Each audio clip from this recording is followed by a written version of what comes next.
নমস্কার বন্ধুরা, আমার আজকের রেসিপি আলু বেগুন দিয়ে বাটা মাছের ঝোল। প্রথমে লবণ হলুদ দিয়ে মাছগুলো খুব ভালো করে মেখে নিয়েছি। এবার ছাপা তেলে খুব ভালো করে কড়া করে একটু ভেজে নেব। বাটা মাছে একটু কাটা হয় ঠিকই, কিন্তু খেতেও তো খুব টেস্টি, তাই একটু কড়া করে না ভাজলে সেটা ভালোও লাগবে না। যাই হোক, মাছগুলোকে খুব ভালো করে লাল করে ভেজে নিলাম, ভেজে উঠিয়ে নেব। ভাজা মাছগুলো দেখে মনে হচ্ছে ভাজা মাছগুলোই খেয়ে ফেলি, তো যাই হোক, খেয়ে ফেললে তো আর রান্নাটা হবে না। আজকের মতো নয়, আলু বেগুন দিয়ে ঝোলটাই করে ফেলি। কড়াইয়ে তেল গরমই আছে, এক্সট্রা আর কোনো তেল দেইনি।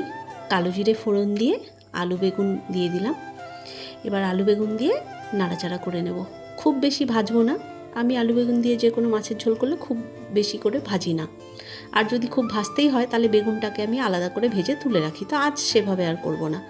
যাই হোক, লবণ দিয়ে আর একটু নাড়াচাড়া করে এবার দিয়ে দেবো মশলা।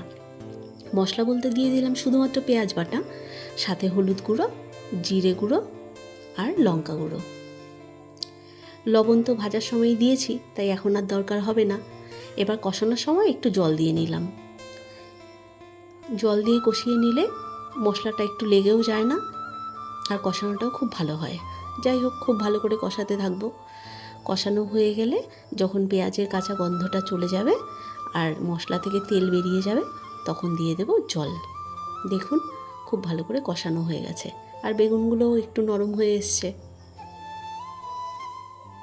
এখন দিয়ে দেব জল। জল দিয়ে যেই না একটু ফুটে উঠবে, তখন দিয়ে দেব ভাজা মাছগুলো। খুব বেশি জল দেব না, কারণ বেশি যদি ফোটাতে থাকি তাহলে বেগুনটা একদম গলে গেলে, আবার যে কোনো মাছে বেগুন গলে গেলে সেটার স্বাদটা অতটা ভালো হয় না। আলুটা সেদ্ধ হওয়ার জন্য যতটুকু জলের দরকার ততটুকু জলই দিয়েছি। যাই হোক, ঝোল ফুটে ওঠার পর মাছগুলো দিয়ে ভালো করে ফুটিয়ে নামিয়ে নিলাম। এই সিজনে ধনেপাতা পাওয়া যায় না, ধনেপাতা দিলে তো আরও বেশি স্বাদ দ্বিগুণ হবে।